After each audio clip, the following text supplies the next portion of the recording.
Assalamualaikum warahmatullahi wabarakatuh.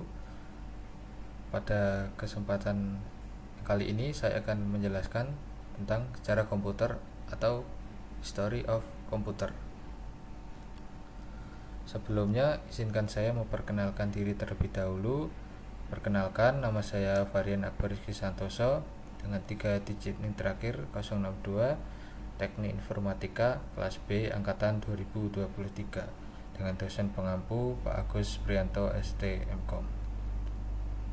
Pada PPT saya ini saya bagi menjadi 6 poin penting, yaitu poin pertama berisi generasi 1, poin kedua berisi generasi kedua, poin ketiga berisi generasi ketiga, poin keempat berisi generasi keempat, poin kelima berisi generasi kelima, dan poin terakhir yaitu simpulan, yang dimana nanti setiap poin-poinnya akan berisi dengan penjelasan yang berbeda-beda yang akan dijelaskan lebih lanjut pada slide masing-masing.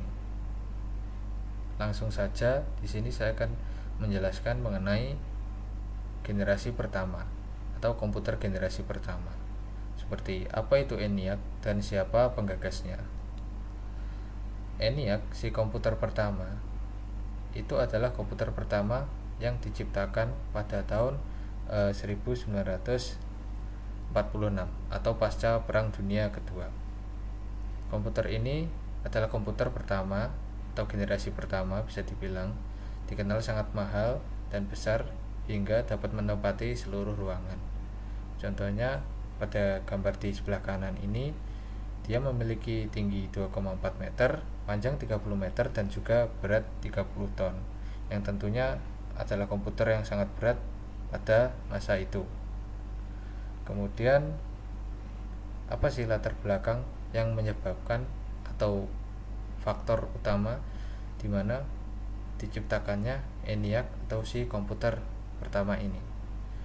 Jadi pada mulanya itu dimulai dari ketika komputer digunakan dalam bidang militer seperti pada Perang Dunia Kedua dulu, ataupun digunakan untuk menyelesaikan sistem persamaan linear dan aljabar untuk memecahkan masalah yang pada saat itu masih membuat ilmuwan merasa kesusahan, dan akhirnya diciptakanlah ENIAC atau si komputer pertama ini secara komersil pada tahun 1946. Kemudian jika dilihat dari sebelumnya, poin sebelumnya, kita pasti akan bertanya-tanya siapa itu atau siapa pencetus dari komputer pertama. Nah, kalau melihat dari poin yang ini, kita memiliki 4 pencetus atau penggagas komputer pertama, yaitu Charles Babbage, kemudian ada John Atanasoff, kemudian Konrad Zuse, dan juga John Mausil. Kita mulai dengan Charles Babbage terlebih dahulu. Beliau adalah seorang matematikawan Inggris yang terkenal pada masa itu. Kemudian beliau ini merancang sebuah mesin hitung mekanis yang disebut dengan different engine dan analytical engine. Kemudian untuk John Atanasoff, itu adalah mereka pernah membangun komputer digital pertama yang disebut dengan Atanasoff Berry komputer atau disingkat ABC. Kemudian ada Konrad Zuse, yaitu seorang insinyur Jerman yang pernah membangun komputer digital pertama yang dapat diprogram ulang pada tahun 1941. Dan yang terakhir itu adalah John Mausil yang merupakan pencetus dari ENIAC itu sendiri. ENIAC itu sendiri adalah singkatan dari Electronic Numerical Integrator and Computer, yang dimana diluncurkan pada komersil pada tahun 1946. Kemudian lanjut ke generasi kedua, perkembangan komputer dan komponen baru komputer terjadi pada tahun 1956 hingga 1964.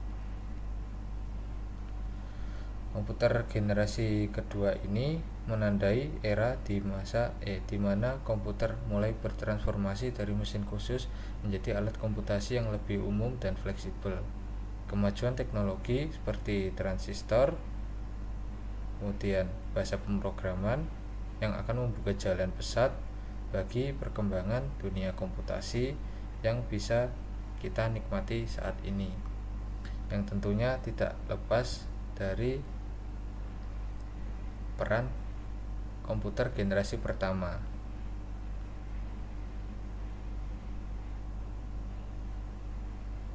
Kemudian ada penjelasan berikutnya, yaitu komputer generasi kedua ini menandai era di mana komputer mulai bertransformasi dari mesin khusus yang menjadi alat komputasi yang lebih umum dan fleksibel, atau dengan kata lain menjadi sebuah alat yang mudah untuk dibawa kemana saja. Berbeda dari komputer generasi pertama yang memiliki ukuran besar dan pastinya lebih sulit untuk dibawa ke mana saja. Dengan kata lain, sangat tidak mudah untuk membawa komputer pada masa itu. Kemudian lanjut ke penjelasan berikutnya. Komputer generasi kedua ini menjadi lonjakan besar dari komputer generasi pertama yang merupakan kemajuan besar pada saat itu jika dibandingkan dengan komputer generasi pertama. Mereka lebih kecil, lebih cepat, dan lebih mudah digunakan serta lebih terjangkau.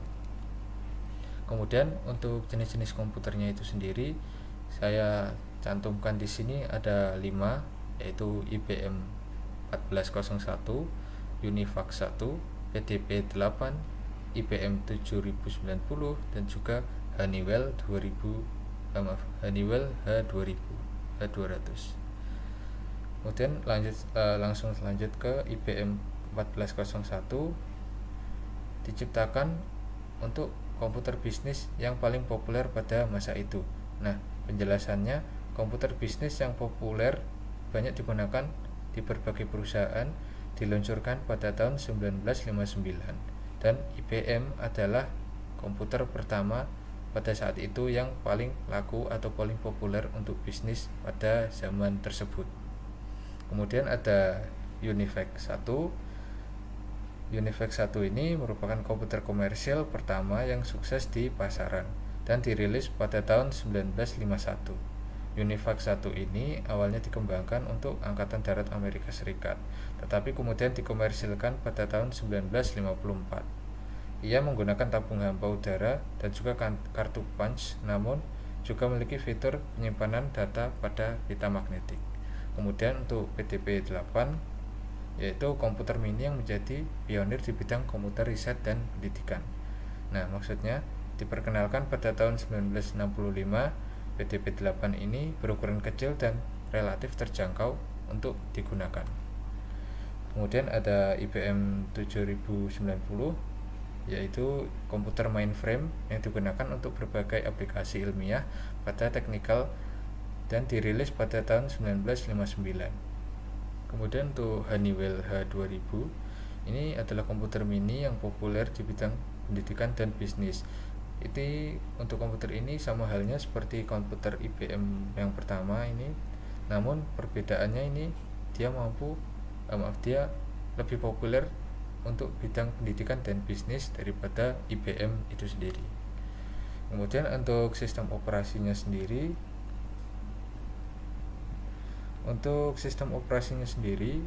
itu sudah mulai berkembang pada generasi kedua ini dan menjadi lebih kompleks dibandingkan generasi sebelumnya. Salah satunya adalah batch processing. Apa itu batch processing? Processing adalah sistem yang menjalankan serangkaian tugas atau pekerjaan yang diajukan sebelumnya, biasanya pada kartu punch atau pita magnetik. Pekerjaan dijalankan berurutan tanpa interaksi pengguna. Kemudian lanjut ke generasi ketiga, temuan berbeda dari dua generasi yang lama atau pada tahun 1964 hingga 1971. Baik, di sini saya kasih penjelasan. Yang pertama, komputer generasi ketiga itu diluncurkan pada tahun 1964 hingga 1971 yang ditandai dengan perkembangan sirkuit terpadu atau IC atau Integrated Circuit. IC itu adalah kepingan kecil yang mampu menampung banyak komponen menjadi satu. Hal ini memungkinkan terciptanya komputer yang lebih kecil, lebih cepat, dan lebih murah. IC diciptakan oleh Robert Noyce dan Jack Kilby pada tahun 1958. Kemudian komputer generasi ketiga ini memiliki beberapa ciri-ciri, yang diantaranya lebih kecil, lebih cepat, menggunakan sistem operasi, dan lebih murah. Kita akan bahas satu-satu, dimulai dari apa itu lebih kecil dan lebih ringan. Lebih kecil itu jika kita bandingkan dengan komputer generasi kedua dan generasi ketiga, generasi kedua dan generasi pertama, generasi yang ketiga ini dia lebih kecil dan lebih efisien untuk digunakan. Kemudian lebih cepat, maksudnya adalah dia lebih efisien dalam memproses data.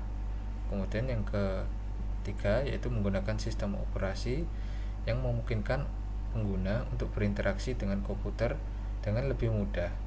Dan yang keempat atau yang terakhir, lebih murah.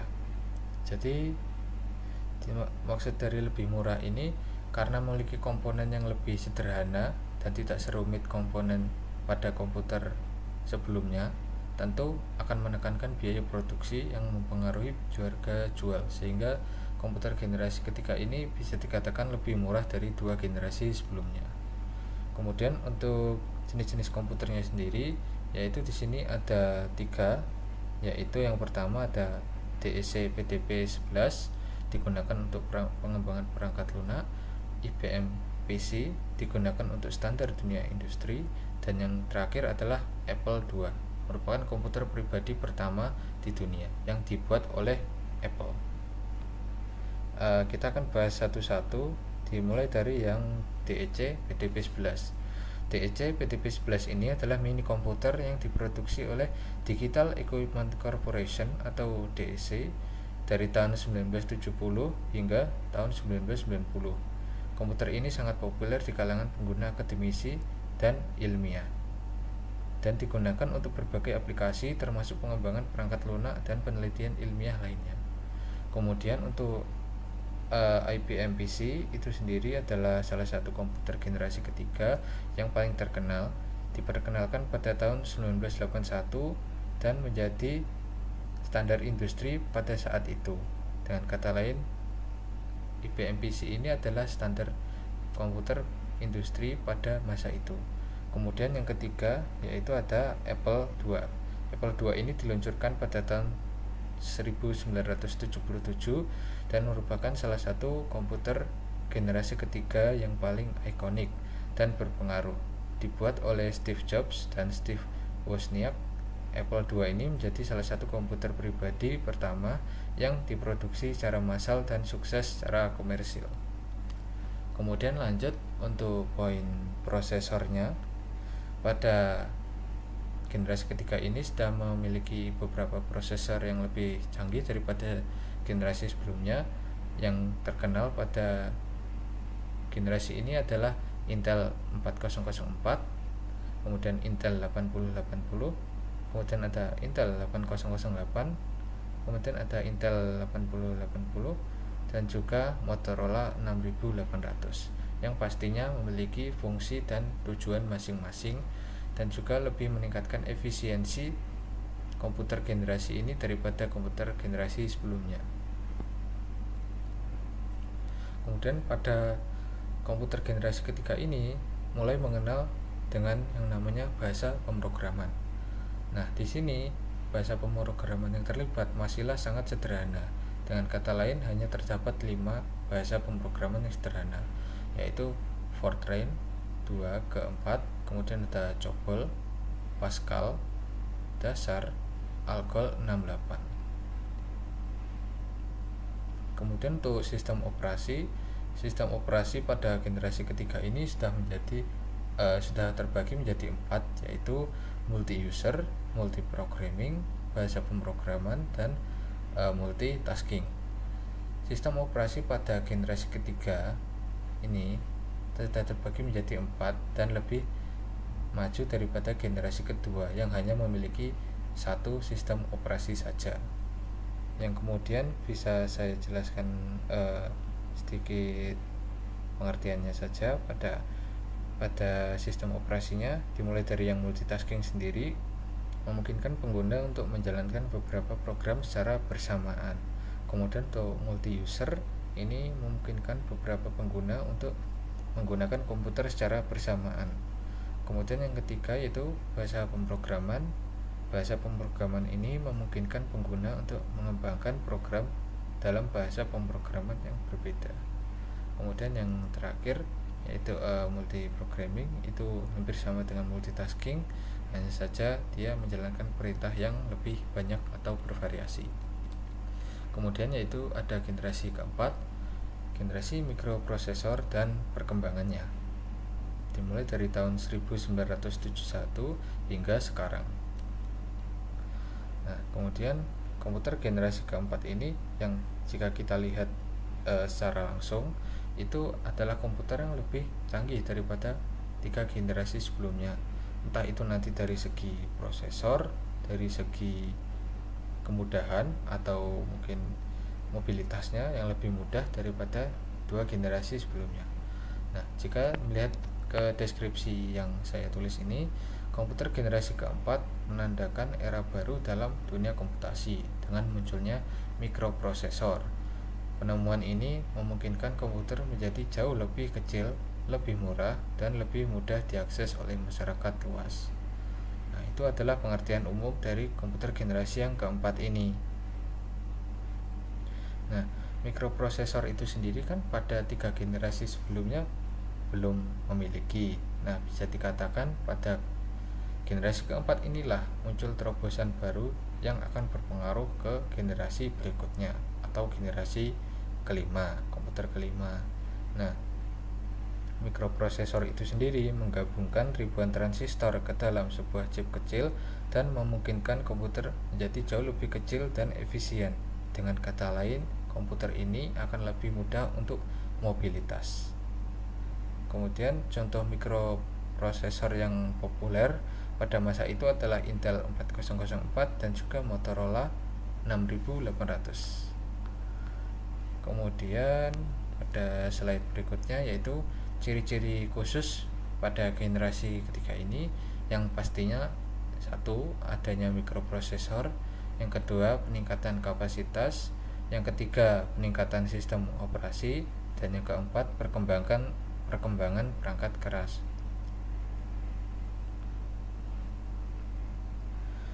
Kita mulai dari poin pertama dulu, yaitu penggunaan mikroprosesor atau adanya mikroprosesor.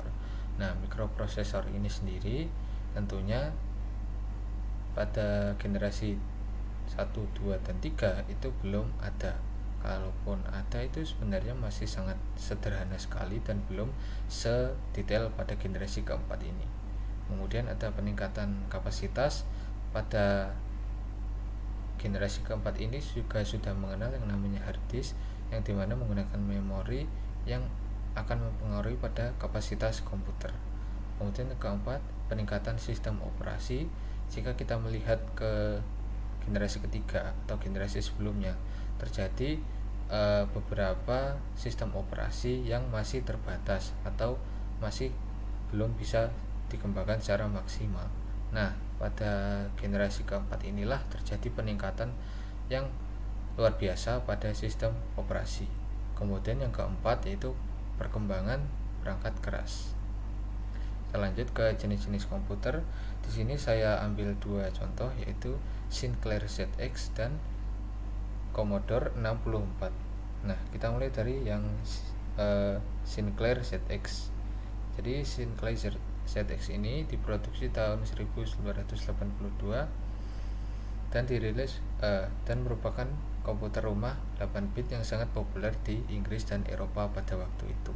Kemudian untuk Commodore 64 itu juga sama, adalah sebuah komputer rumah yang dirilis pada tahun 1982 oleh Commodore International. Dengan cepat menjadi salah satu komputer terlaris sepanjang masa dan terjual lebih dari 17 juta unit. Alasan dari terkenalnya atau menjadi komputer yang paling favorit pada masa itu karena bentuknya yang ringan, ramping, dan juga memiliki sistem operasi atau multifungsi daripada komputer generasi sebelumnya.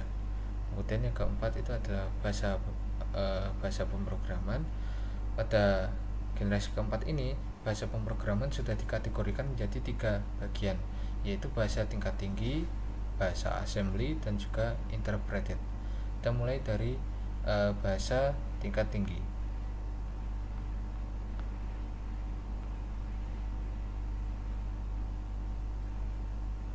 Bahasa tingkat tinggi atau high level language itu terdiri dari basic atau beginners all purpose symbolic instruction code atau bahasa Pascal, kemudian C atau Fortran formula translation, COBOL common business oriented language. Kemudian untuk bahasa assembly itu adalah bahasa yang lebih kompleks dan dekat dengan bahasa mesin dan memungkinkan programmer untuk mengontrol perangkat keras secara lebih detail. Digunakan untuk pengembangan software yang membutuhkan kinerja tinggi atau akses langsung dengan perangkat keras. Kemudian yang terakhir yaitu bahasa interpreted, yaitu salah satunya logo atau bahasa yang digunakan untuk pendidikan dan pengenalan pemrograman. Contoh Apple II dan Commodore 64. Kemudian SNOBLE atau String Oriented Symbolic Language, yaitu bahasa populer yang memanipulasi string dan memproses teks. Kemudian kita akan lanjut ke sistem operasi. Pada komputer generasi keempat mengalami kemajuan pesat dalam sistem operasi dibandingkan generasi sebelumnya. Berikut beberapa sistem operasi yang terkenal pada masa itu. 1. CPM atau Control Program atau Monitor. 2. MS-DOS, Microsoft Disk Operation System. Kemudian Unix, Apple DOS, dan juga JAM atau Graphical Environmental Manager. Kemudian yang generasi kelima yaitu munculnya era AI dan cloud computation atau dimulai dari masa sekarang hingga masa depan. Komputer generasi kelima kadang-kadang sebagai tahapan perkembangan teknologi yang paling canggih saat ini dan diciptakan pertama kali pada tahun 1980-an. Komponen yang digunakan pada komputer generasi kelima adalah menerapkan ragam teknologi modern seperti superkonduktor, Hulsi, dan kecerdasan buatan atau lebih dikenalnya dengan sebutan artificial intelligence atau AI. Kemudian untuk ciri khususnya sendiri yaitu ada 4, dimulai dari yang pertama bentuknya minimalis dan mendukung mobilitas, yang kedua adalah peningkatan fitur, yang ketiga penerapan teknologi chips, dan yang keempat didukung oleh AI dan cloud system. Nah, kemudian lanjut ke jenis-jenis komputernya, yaitu ada MacBook, Ultrabook, dan Chromebook. Nah, di sini untuk MacBook yaitu laptop mutakhir yang diciptakan oleh Apple. Kemudian notebook adalah notebook tipis yang mudah untuk mobilisasi, dan juga yang Chromebook adalah perangkat laptop yang memanfaatkan OS berjenis Chrome. Kemudian untuk bahasa pemrograman, nah karena pada komputer generasi kelima ini sudah menyentuh level yang lebih tinggi daripada keempat generasi komputer sebelumnya, maka tentu bahasa pemrogramannya juga lebih berkembang lagi. Yang semula hanya 3 pada generasi keempat itu sekarang sudah berubah menjadi 5, yang dipecah menjadi AI, Cloud, IoT, Big Data, dan Generatif. Nah, kemudian saya akan menjelaskan satu-satu mengenai poin AI terlebih dahulu. Nah, bahasa pemrograman yang dipakai untuk AI itu diantaranya adalah Python. Python adalah bahasa yang populer untuk mengembangkan AI dan machine learning, mudah dipelajari dan digunakan. Kemudian ada R, bahasa yang populer untuk analisis statistik dan data science.